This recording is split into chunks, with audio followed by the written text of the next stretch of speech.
The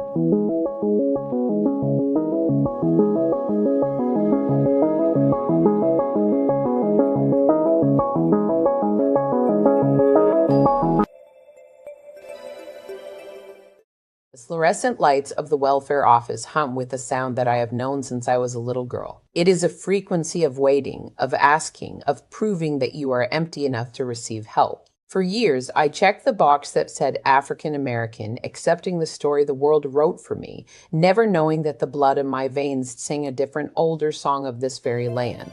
As I hear my name being called in the background, Shira, I grab my belongings to move towards the voice calling me as my shadow follows. I look at the renewal forms, and suddenly I don't see my own hands. I see my mother's hands. This was the inheritance she left me.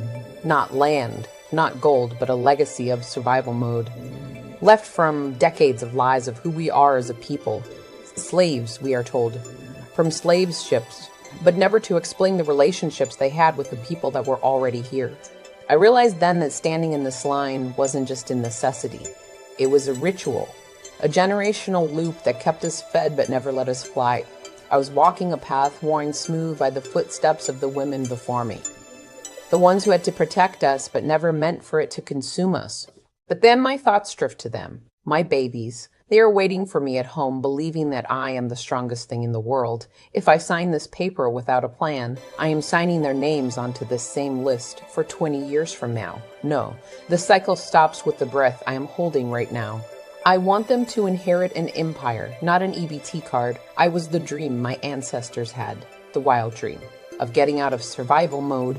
Walking home, the sun begins to set and I see it again. My shadow. It has followed me my whole life, or so I thought. But tonight, as the streetlights flicker on, I realize it isn't following me to haunt me. It is pushing me. It is cushioning me. It is huge, regal, and ancient. It whispers that I am not just a statistic, I am a daughter of the soil, black and indigenous, a weaver of worlds. The system was designed to make me forget who I am, to categorize me into a box that stays at the bottom. But the shadow speaks of systematic curses being broken by spiritual truths. I remember the herbs my grandmother used, the business ideas I buried under doubt.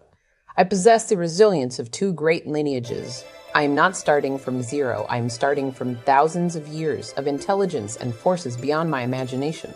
That night, the welfare application stays in my bag. Instead, I open a fresh notebook. The kitchen table becomes my headquarters. I map out the business I've been dreaming of. Healing, creation, ownership. The fear is still there, sitting in the corner, but my shadow stands in front of it. I am trading security for destiny and purpose. And it wasn't easy. The road to independence is paved with no's and closed doors, but every time I felt small, I looked at my shadow, stretching long and proud in the morning light.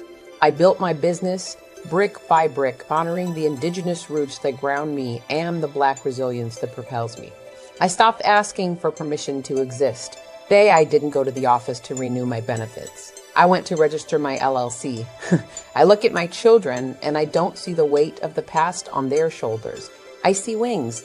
We are not just survivors of slaves anymore. We are architects of the ancient and of a new timeline to come. The curse is broken. The legacy has a future for me, my children, and 7 generations to come. Thanks for watching. Hit that like button so we'll know you've enjoyed. Subscribe to our YouTube channel at The Truth Chronicles to receive daily updates.